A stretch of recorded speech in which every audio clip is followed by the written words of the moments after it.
আমরা সবাই মিলে পরেশনাথ পাহাড়ে ঘুরতে গিয়েছিলাম, সেটার অলরেডি ছোট্ট ছোট্ট ভিডিওগুলো শেয়ার করেছি। পুরো ব্লগ ভিডিওটা শেয়ার করা এখনও হয়নি, তো সেটাই আজকে শেয়ার করছি। এই যে আমরা সকাল সকাল ফ্রেশ হয়ে পুরো বেরিয়ে গেছি পাহাড়ে ওঠার জন্য। আমরা প্রথমে বুঝতে পারিনি এতগুলো পাহাড় পার করে তারপরে গিয়ে ওপরে যাব। সেই জন্য সেইভাবে আমরা টিফিন করেও যাইনি, যেগুলো টিফিন দিয়েছে সেগুলো আমরা ব্যাগে নিয়ে নিয়েছিলাম। আবার বেশি কিছু তো নেওয়া যাবে না, কারণ সেই ব্যাগটাকে নিয়েও তো উপরে উঠতে হবে। জলের বোতল নিয়েছি, অল্প কিছু খাবার নিয়ে নিয়েছি ব্যাগে। দোকান আছে পাহাড়ে, যত উপরে উঠছি কিছুক্ষণ পরপরই দোকান, কিন্তু অনেকটাই দাম বেশি। জলের বোতল যেমন 40 টাকা 50 টাকা, ছোট্ট ছোট্ট জলের বোতল। আর কিছুটা ওঠার পরেই তো হাঁপিয়ে যাচ্ছি, জলটা খেতেই হবে। আমাদের সবার মন্দিরে যেতে অনেকটাই লেট হয়ে গেছে। আমরা সবাই মিলে একসাথে ছিলাম, আর এখানে তো নেটওয়ার্ক নেই, সবাই আলাদা আলাদা হয়ে গেছি। আমরা যখন এসে মন্দিরে পৌঁছেছি তখন ওরা বাড়ি যাবে বলে নিচে নামছে। ওদেরকে কিছুক্ষণ দাঁড় করিয়ে এসে আমরা মন্দিরে একটুখানি ঘুরেই বেরিয়ে পড়েছি। 5 মিনিটের ভিতরে আমরা মন্দিরের ভিতরে ঢুকলাম, ঢুকে বেরিয়ে চলে আসলাম। জাস্ট কয়েকটা ছবি তুলেছি, না করেছি কোনো ভিডিও, না ভালো কোনো ছবি তুলেছি, কারণ আমাদের আগেই সবাই চলে এসেছে। তো ওরা দাঁড়িয়ে আছে, তো কোনো নেটওয়ার্কই নেই, নেটওয়ার্ক উড়ে গেছে, কাউকে ফোন করতে পারছি না, কারোর সাথে যোগাযোগ করতে পারছি না। এবার নিচে নেমে যাচ্ছি। সকাল 10টা থেকে হাঁটতে শুরু করেছি, 3টের সময় এসে পৌঁছালাম। জাস্ট 5 মিনিট ভেতরে ছিলাম। এবার যাব নিচের দিকে, আর এখান থেকে কত সুন্দর লাগছে দেখো। সবাইকে দাঁড় করিয়ে রেখেছিলাম তার কারণ এবার সন্ধে হয়ে যাবে, আর সবাই মিলে এক জায়গায় থাকলে অতটা অসুবিধা হবে না, কারণ এখন অনেকটাই নিচে নামতে হবে, যেমন উপরে উঠেছি।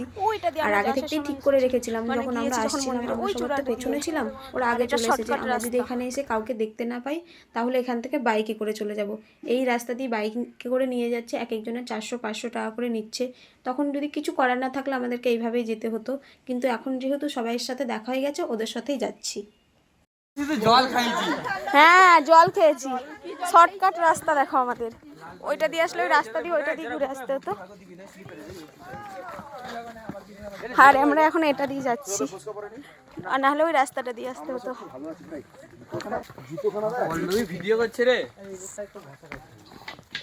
কোনটা দিয়ে যাচ্ছি? বাড়ি গিয়ে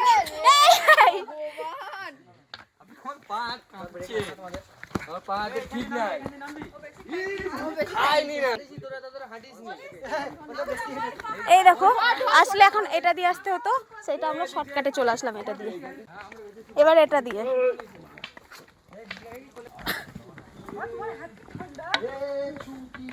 শর্টকাট রাস্তায় যাচ্ছি আমরা। সুন্দর শর্টকাট, ওই দেখো ওটা দিয়ে হচ্ছে ভালো রাস্তাটা, আর এটা শর্টকাট রাস্তা।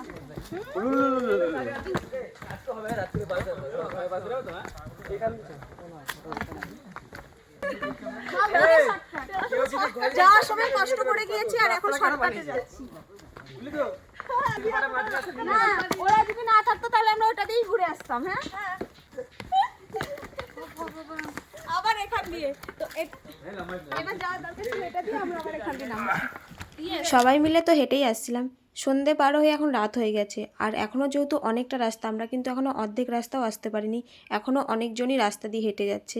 তখন লাস্ট পর্যন্ত সিদ্ধান্ত নিলাম, আর কেউ হাঁটতেও পারছিলাম না, সারাদিন যেহেতু খাওয়া নেই, ওই জল বিস্কুট খেয়ে তো আর পাচ্ছেও না সবাই। তখন এই বাইকে করে একটু কম সম করে বলে বাইকে করেই যাচ্ছি। আর এই যে এই আঁকাবাঁকা রাস্তাগুলো দিয়ে যখন পার হচ্ছিলাম তখন একেবারে প্রাণটা বেরিয়ে যাচ্ছিলো। তো বাইকে করে আমরা সবাই বাস পর্যন্ত এসেছি। তো ওখানে খাওয়া দাওয়া করে বাস ছেড়ে দিয়েছিল, অল্প কিছু খেয়েই ছেড়ে দিয়েছিল। তারপরে আরেক জায়গায়, এখন রাত 1টা বাজে, এখন একটা ধাবা মতো এখানে দাঁড়িয়েছি। এখানে সবাই খাওয়া দাওয়া করে তারপরে আবার বাস ছেড়ে দিয়েছি। তো তোমাদের ভিডিওটা কেমন লাগলো? ভালো লাগলে লাইক কমেন্ট শেয়ার করে দিও। আবার দেখা হবে অন্য কোনো ভিডিওতে।